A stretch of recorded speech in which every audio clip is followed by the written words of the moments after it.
Соба шашкычылары Ирак көнчыгыштан жеңүү белән кайттылар. Составында собалар булган команда призер булды.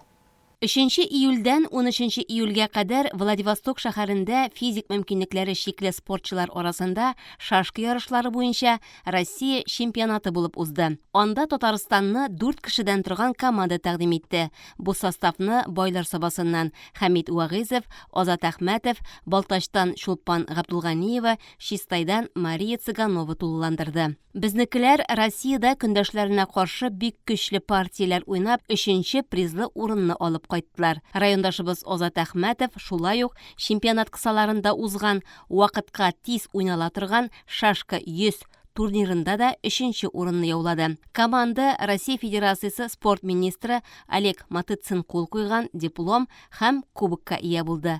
Котлыйбыз, җиңүләр дәвамлы булсын.